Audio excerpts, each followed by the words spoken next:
Nellore ICDS కార్యాలయం వద్ద ఉద్రిక్తత నెలకొంది. మంత్రి కాకాని గోవర్ధన్ రెడ్డి నివాసాన్ని ముట్టడించేందుకు అంగన్వాడీలు ప్రయత్నించారు. పోలీసులు భారీగా మోహరించారు. మంత్రి నివాసంతో పాటు ఐసీడీఎస్ ఆఫీస్ వద్ద కూడా కట్టుదిట్టమైన భద్రత ఏర్పాటు చేశారు.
నెల్లూరులో ఉద్రిక్తత కనిపిస్తుంది. నెల్లూరు ఐసీడీఎస్ కార్యాలయం వద్ద ఉద్రిక్తత నెలకొంది. మంత్రి కాకాని గోవర్ధన్ రెడ్డి నివాసాన్ని ముట్టడించేందుకు అంగన్వాడీలు ప్రయత్నించారు.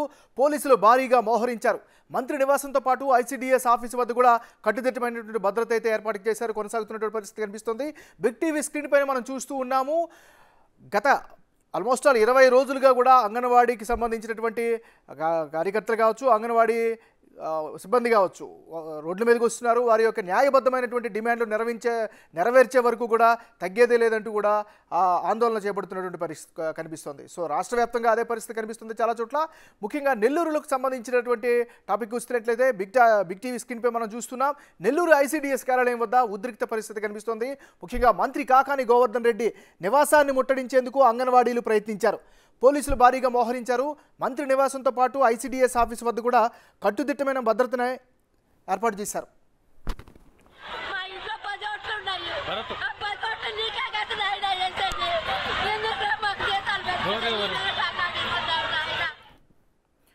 ఇక ఇదే అంశానికి సంబంధించి మరింత తాజా సమాచారం అందించేందుకు మా రిపోర్టర్ సురేంద్ర లైవ్లో సిద్ధంగా ఉన్నారు. సురేంద్ర, చెప్పండి, మీ దగ్గర ఉన్న అప్డేట్స్ ఏంటి? ప్రస్తుత తాజా పరిస్థితి ఏంటి?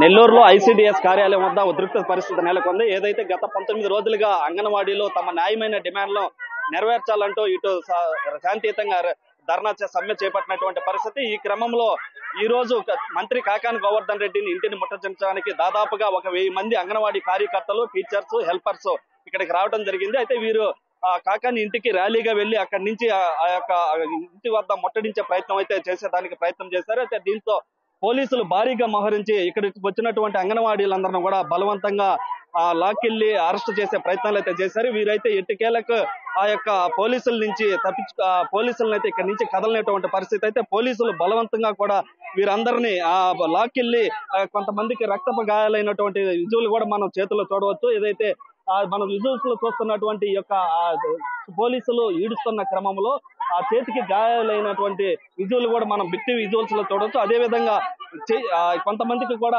గాయాలైనటువంటి పరిస్థితి. అదే విధంగా చీరలు పట్టుకొని కూడా లాగారని చెప్పి కూడా వారు చెప్తున్నారు. ఒకసారి వారితో మాటలు అసలు ఏం జరిగిందమ్మా? సార్, మేము గత 19 రోజులుగా ఎంతో శాంతియుతంగా కొనసాగిస్తున్నాము. అయినప్పటికీ ఇప్పుడు ఈ రోజు మా కార్యక్రమంలో భాగంగా కాకాని గోవర్ధన్ రెడ్డి గారి ఇంటికి పోయి మా సమ్మె లెటర్, మా బాధలు మా ముఖ్యమంత్రి గారికి తెలియపరచండి అని మేము ఈ రోజు ఒక లెటర్ ఎత్తుకోపోయి ఇవ్వాలనుకున్నాం సార్. కానీ ఆ ఇవ్వాలని బయటకు వచ్చాము, బ్యానర్ పట్టుకుంటూ ఉన్నాము. అంతే పోలీసు వాళ్ళు వచ్చేసి మా మీదకి ఈ రోజు వాళ్ళ దైర్యం చేశారు. మా నాయకుల్ని ఈ రోజు వ్యాన్ ఎక్కించడం జరిగింది. కానీ మా నాయకులు కిందకి దించేంత వరకు కూడా మేము వ్యాన్ కదలివ్వము. రెండోది వచ్చి ఈ కాకాని గోవర్ధన్ రెడ్డి రేపు ఇక్కడికి వచ్చి మాకు రావాలి, ఆ లెటర్ ఆయన తీసుకోవాలి. రెండోది ఈ ప్రభుత్వం రేపు కాకాని గోవర్ధన్ రెడ్డి ఇక్కడ ఉండేటువంటి ఎమ్మెల్యేలు ఎలా వచ్చి ఓట్లు అడుగుతారో మేము అంగన్వాడీలు తక్కువ ఎందుకు చూపిస్తాము. వీళ్ళు ఏ విధంగా వచ్చి రేపు ఎలక్షన్ లో మాకు దండాలు పెడతారు, అక్క చెల్లెల మధ్య ఎలా వస్తారు, ఏ విధంగా వస్తారు మా ఏరియాలోకి, ఈ ఎమ్మెల్యేలు ఏ విధంగా వస్తారు, మా ఓట్లు ఏ విధంగా అడుగుతారు. ఈ రోజు మాకు న్యాయం జరిగేది మా సమ్మె ఆపము. దీన్ని ఇంకా ఉధృతం చేస్తూ ముందుకే కొనసాగుతాము. మహిళా పోలీసులు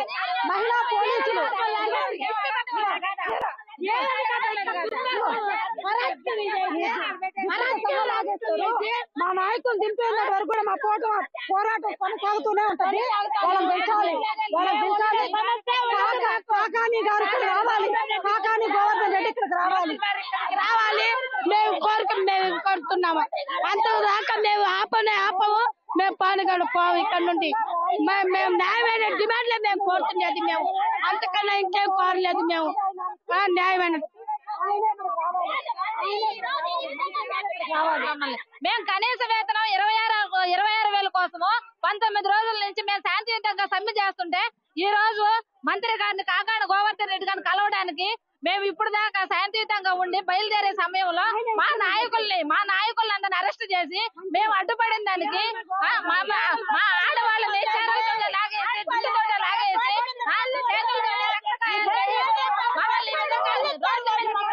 మహిళా పోలీసులు మమ్మల్ని దౌర్జన్యం చేసి మమ్మల్ని లాగి అరలతో కొట్టి దౌర్జన్యం చేశారు. ఈ రోజు మేము జగన్ కోసం రోడ్డెక్కాము. మేమేమన్నా గొంతెమ్మ కోరికలు అడుగుతున్నావా? మాకు కడుపు కాలి రోడ్డు మీదకి ఎక్కి కనీస వేతనం 26,000 అడిగిన దానికి మమ్మల్ని ఈ రోజు ఈ విధంగా దౌర్జన్యం చేసి మా నాయకుల్ని ఎక్కించి మమ్మల్ని కర్రలతో వాళ్ళ లాఠీలు చార్జీలు చేసి మమ్మల్ని చేతులు పెట్టుకుంటే ఈ విధంగా లాఠీకర్రలతో ఆడు పోలీసులు మమ్మల్ని ఏంతంగా రోడ్ల మీద ఈడ్చారన్న వాళ్ళ మా తలకాయలు పట్టుకొని మమ్మల్ని జుట్టు పట్టుకొని లాగారా. మేము మా బతుకుల కోసం మేము వచ్చినాం. మా బతుకుల కోసం వేస్తే వాళ్ళు కూడా బతుకుల కోసం రాలా. ఏంటికన్నా మమ్మల్ని ఈ పని చేసింది వాళ్ళ దేనికి చెప్పు.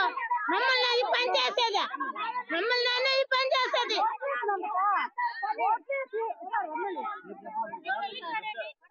సార్ మేము ఇక్కడ మా నెట్టించేదానికి వెళ్తుంటే మేము ర్యాలీ లాగా వెళ్దామని బయటకు వస్తే ఇంకా శుద్ధంగా ఇటు పట్టుకుని ఇటు పక్క కోసం నెట్టేసి ఆడవాళ్ళ తోసేసి ఇదంతా ఇది పట్టుకుని తగిలేసి జుట్టు పట్టుకొని చీరలు పట్టుకొని జుట్టు లాగేసారు సార్. ఏం సార్ మాకు ఈ బాధలు? ఆడవాళ్ళని కూడా లేకుండా పోలీసు వాళ్ళని ఆడలే కదా సార్. మమ్మల్ని ఏమంతా లాగి ఈడ్చి చెయ్యి లైలాకుండా సార్. మాకు ఎవరు చూపిస్తారు? ఛార్జీలకి గెద్దలకి అల్లాడుతున్నాం సార్. ఎవరు చూపిస్తారు సార్ మాకు ఇప్పుడు ఈ బాధలకి? ఇప్పుడు మంత్రులు మాకు వచ్చి చూపిస్తాడా? ఆ మంత్రి ఓట్ల కోసం వచ్చాడా? మాకు ఈ రోడ్డు మీద వేసాడా? మాకు ఇప్పుడు డబ్బులు అవ్వడం మేమా? మమ్మల్ని అక్కచెల్లమని చెప్పి ఏమంతా లాగి కొట్టించారు సార్ ఆయన. మా నాయకులు